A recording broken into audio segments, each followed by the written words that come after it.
اعوذ باللہ من الشیطان الرجیم بسم اللہ الرحمن الرحیم۔ آشنائی و علوم قرآن، درس نمبر 17 آپ کی کتاب کے اعتبار سے 12واں درس ہے جو شروع ہو رہا ہے۔ جمع قرآن کے سلسلے میں گفتگو ہو رہی تھی۔ قرآن مجید کو کیسے جمع کیا گیا، اس کا یہ تیسرا پارٹ ہے، بخش سوم ہے، قسمت سوم ہے، جو آپ کے حوالے آج کیا جا رہا ہے۔ اس میں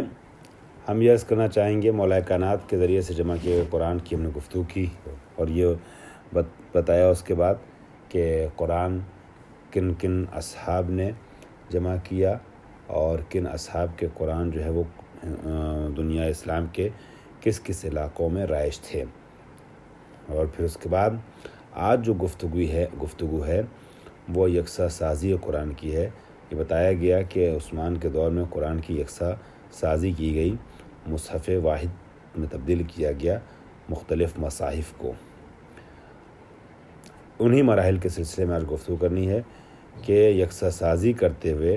قرآن مجید کو مصحف واحد میں کیسے تبدیل کیا گیا۔ یہاں پر یہ بات عرض کر دوں کہ جو ہیڈنگ دی گئی ہے جمعوری قرآن، اس میں اگر آپ دیکھیں گے تو لکھا ہے، بیان کیا گیا ہے کہ پیغمبر اکرم کے بزرگ اصحاب نے قرآن مجید کی جمعوری اور اس کو اکٹھا کرنے اور کتابی شکل دینے کے لیے اقدام کیا، اور کئی ایک صحابیوں نے اس کام کو انجام دیا کہ قرآن کو جمع کیا اور ایک کتاب کے شکل میں لوگوں کے حوالے کیا۔ اور جو لوگ قرآن کی جمعوری نہیں کر پا رہے تھے وہ اصحاب سے جو صاحب صلاحیت تھے ان سے خواہش کرتے تھے کہ آپ قرآن مجید کو اکٹھا کیجیے، کتابی شکل دیجیے، لکھیے، مرتب کیجیے تاکہ ہم قرآن پڑھ سکیں، اس سے استفادہ کر سکیں۔ پھر اس کے بعد ہوا یہ کہ یہ قرآن جو بنتا چلا گیا، جیسے جیسے حکومت اسلامی کی سرحدیں پھیلتی چلی گئیں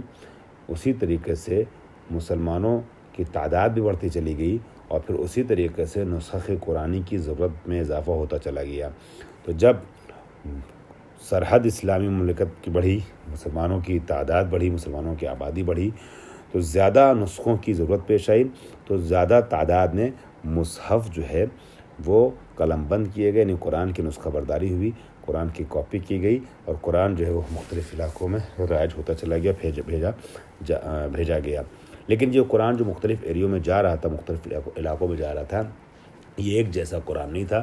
میں نے عرض کیا کہ چار طریقے کم سے کم قرآن رائج تھے، اور اب جس کو جو قرآن صحیح لگتا تھا یا دسترس میں ہوتا تھا اس قرآن کی نسخہ برداری کرتا تھا، اس کی کاپی کرتا تھا، دوسری جگہ بھیجتا تھا۔ یہاں پر اب آپ کی خدمت میں عرض کروں کہ ہیڈنگ ہے اختلاف مصحفہ، مصاحف کے اختلافات۔ کہتے ہیں کہ جن لوگوں نے قرآن کو جمع کیا تھا وہ بہت تھے، کئی لوگ تھے، اور سب نے الگ الگ قرآن جمع کیا تھا، یہ نہیں کہ ساتھ میں بیٹھ کر کے اور اتفاق آراء سے ایک ہی قرآن جمع کیا ہو۔ اور اب جب قرآن جمع کرنا ہوا اور قرآن کو ایک بنانا ہوا تو پھر بڑے مسائل سامنے آئے۔ اب اس طریقے سے جب قرآن کو اکٹھا کرنا ہوگا تو چونکہ سب کی الگ الگ توانائی تھی، سب کی الگ الگ صلاحیت تھی، تو جمع کرنے والوں نے جب الگ الگ جمع کیا تو اپنے اپنے اعتبار سے قرآن جمع کیا۔ کسی کے نسخے میں کچھ تھا، کسی کے نسخے میں کچھ تھا، ذرا سا فرق سارے نسخوں میں تھا،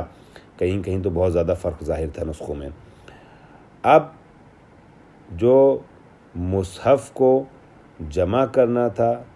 سوروں کی ترتیب، قرات وغیرہ، یہ ساری چیزوں میں تو اختلاف تھا کہ سوروں میں ترتیب میں اختلاف تھا، قرات آیات میں اختلاف تھا۔ اب اس کو جو اختلاف تھا تو ایسی صورت میں قرآنوں میں آپس میں بہت زیادہ جو مصاحف تھے اس میں بہت زیادہ تمایزات ظاہر ہو گئے تھے، یعنی فرق اور ڈفرینسز ظاہر ہو گئے تھے، اور ہر علاقے کے مسلمان جو ہیں وہ اپنے مصحف کے متعلق، اپنے قرآن کے متعلق تعصب بھی رکھتے تھے، یعنی جس علاقے میں جو قرآن رائج تھا اس علاقے کے لوگ اسی قرآن کو جو ہے وہ صحیح قرآن سمجھتے تھے، اور دوسرے مصحف کو پڑھنے والوں سے اختلاف کرتے تھے، نزاع کرتے تھے، تنازع کرتے تھے، اور یہ مسئلہ متنازع ہو گیا تھا۔ ایک علاقے والا کہتا تھا کہ ہمارا قرآن اچھا ہے، دوسرے علاقے والا کہتا تھا ہمارا قرآن اچھا ہے، اس علاقے میں یہ قرآن رائج تھا، اس علاقے میں وہ قرآن رائج تھا۔ اس کی ایک مثال دے رہے ہیں کہ کس طریقے سے اختلافات بہت شدت سے آگے بڑھتے چلے جا رہے تھے۔ حذیفہ جب ایک جنگ سے واپس ہوئے، جنگ ارمنستان ایک علاقہ ہے جو شمال ایران کے شمال سے جب ہم بڑھیں کہ رشیا کی طرف، تو رشیا کے حصے سے نزدیک ہے ارمنستان، تاجکستان، ازبکستان، آذربائیجان وغیرہ جہاں ہے ادھر۔ اب ارمنستان کی جو جنگ ہوئی، تو ارمنستان کی جنگ سے جب حذیفہ واپس آ رہے ہیں تو حذیفہ کہتے ہیں کس سے، سعید بن عاص سے، یہ بھی نبی کے دونوں صحابی ہیں، کہتے ہیں کہ اس سفر میں میں ایسے موضوع سے روبرو ہوا ہوں کہ اگر اس کو اگنور کیا جائے، اس کو نادیدہ شمار کیا جائے، نظر انداز کیا جائے، تو لوگ قرآن کے متعلق شدید اختلاف کا شکار ہو جائیں گے۔ ابھی اس مشکل کو حل کر لینا چاہیے، اگر ابھی اس مشکل کو حل نہیں کیا گیا تو آگے بہت سے مسائل کھڑے ہوں گے۔ سعید بن عاص نے حذیفہ سے پوچھا کہ یہ بتائیے کہ موضوع سخن کیا ہے، کس وجہ سے اختلاف پیدا ہوا، کس وجہ سے آپ سمجھ رہے ہیں خطرناک اختلاف ہو جائے گا اور بڑے مسائل کھڑے ہوں گے مسلمانوں کے درمیان قرآن کو لے کے۔ تو حذیفہ کہتے ہیں کہ شہر حمص کے لوگوں کو میں نے دیکھا کہ وہ تصور کرتے تھے کہ ان کی قرأت جو ہے وہ بہتر قرأت ہے دوسروں سے، اور وہ لوگ جو ہیں وہ اپنے قرأت کو لے کر کے تعصب کا شکار تھے کہ جو ہمارا قرآن ہے وہی صحیح قرآن ہے، دوسرا غلط ہے۔ اچھا، ان کا جو قرآن تھا وہ جناب مقداد کے ذریعے مرتب کردہ قرآن تھا۔ دمشق والوں کو میں نے دیکھا کہ وہ لوگ جو ہیں وہ اپنے قرآن کو سب سے بہتر قرآن سمجھ رہے ہیں، اپنی قرأت کو سب سے بہتر قرأت سمجھ رہے ہیں۔ اہل کوفہ کو میں نے دیکھا کہ وہ لوگ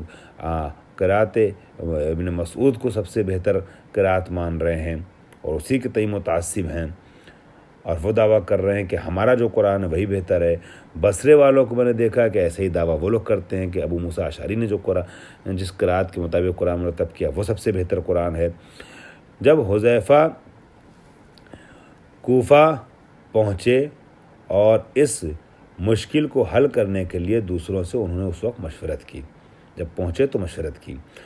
حذیفہ نے پیشکش کی کہ عثمان جو ہے تمام مصحفوں کو جمع کریں اور جمع کرنے کے بعد ایک مصحف کو منتشر کریں، مصحف واحد سامنے آئے، یعنی مصاحف کی یکساں سازی ہو، تاکہ سب لوگ جو ہیں سارے مسلمان اسی مصحف کے اعتبار سے تلاوت کریں، اپنے وظائف پر عمل کریں، قرآن سب کے پاس ایک جیسا رہے۔ حذیفہ کی پیشکش کو اصحاب نے پسند کیا، اور پھر اس کے بعد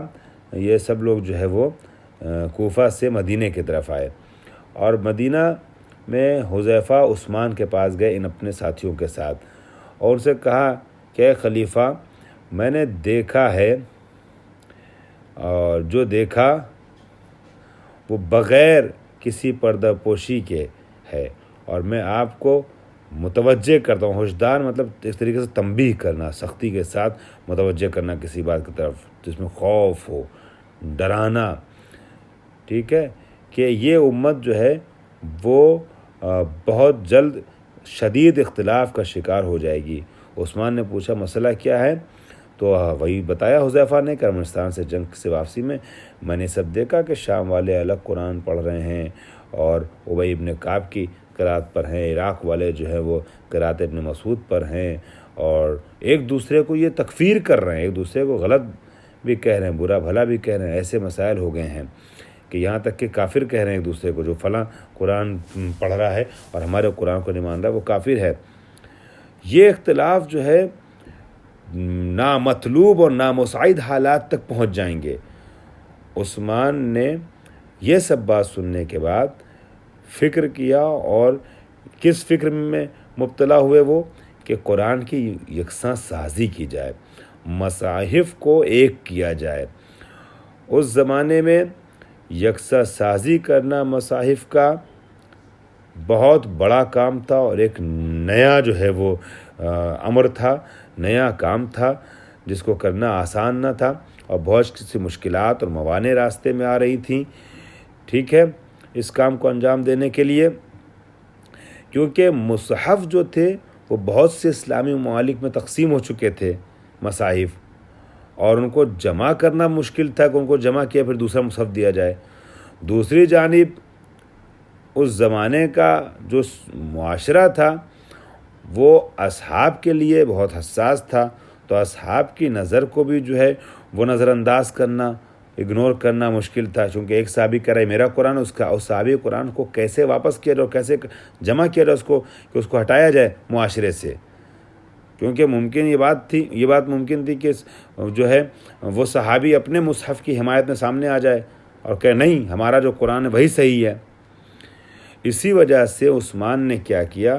عثمان نے مدینہ میں موجود اصحاب کو جمع کیا اور ان کے ساتھ اس سلسلے میں مشورت کی، تاکہ جب سارے اصحاب اسپیشلی مدینہ کے اصحاب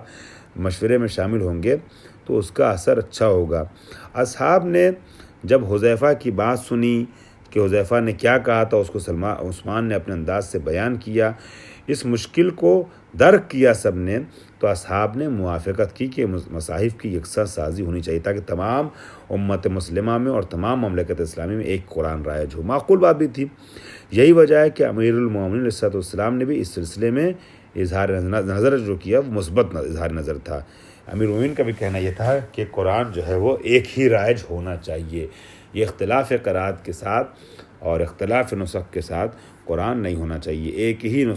نسخہ ہو، ایک قرآن ایک ہی ہو جس کے الگ الگ نسخے ہر جگہ جانے چاہیے تمام عالم اسلام میں۔ مولا کائنات تو خیر ایسے بھی قرآن کے متعلق حساس تھے، مولا کائنات تو اسی فکر میں کہ دو قرآن نہ ہو جائے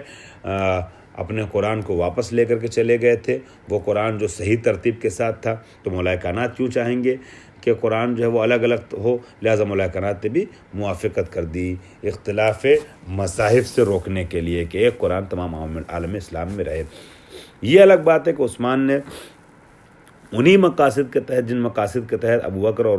عمر نے حضرت علی کے قرآن کو واپس کیا تھا، حضرت علی کو اس کام میں شامل نہیں کیا۔ جن لوگوں نے حضرت علی سے انڈیویجولی مشورت مانگی، انفرادی طور پر مولا کائنات نے رہنمائی کی، لیکن عثمان نے گروہ بنایا ایک سازی مصاحف کے لیے۔ اس گروہ میں حضرت علی کو نہیں رکھا، اس گروہ میں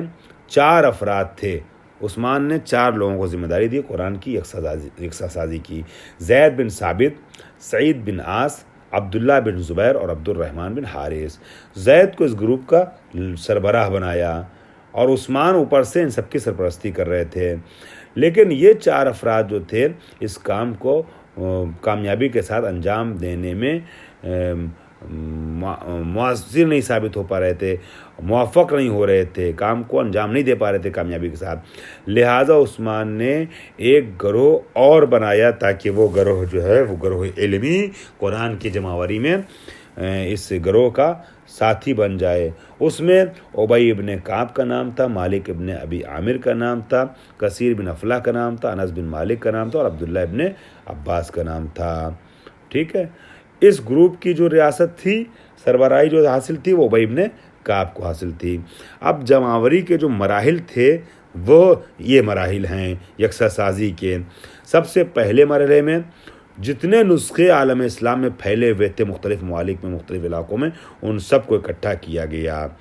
سارے نسخے اکٹھا ہو جائیں۔ جب نسخے لوگوں کے درمیان بٹے رہیں گے تو نیا نسخہ پہنچے گا تو پھر جو ہے وہ لوگ گیچ ہو جائیں گے، پریشان ہو جائیں گے، لہذا نسخوں کو اکٹھا کیا گیا، ٹھیک ہے۔ اور اس کے بعد دوسرا جو مرحلہ تھا، اچھا اس کو اکٹھا کرنے میں بھی کچھ مراحل پیش آئے، اس مراحل کی طرف اشارہ کر کے میں روکتا ہوں آج کی گفتگو کو۔ مثلا ایک قرآن جو ہے ابو بکر اور عمر کے زمانے میں جو نسخہ تھا جو جمع کیا گیا تھا، وہ سارے جو ہے صحیفے حفصہ دختر عمر ابن خطاب کے پاس تھے، انہوں نے دینے سے منع کیا، ہم نہیں دیں گے، تو عثمان نے وعدہ کیا کہ ہم اس سے استفادہ کرنے کے بعد تمہارا قرآن واپس کر دیں گے، اس شرط پر انہوں نے دیا۔ مالک ابن انس وغیرہ کچھ روایتیں ہیں، وقت ختم ہو گیا آج کے درس کا، اس لیے انشاءاللہ اس کو کل کے درس میں آگے بڑھائیں گے۔ واخر دعوانا الحمدللہ رب العالمین۔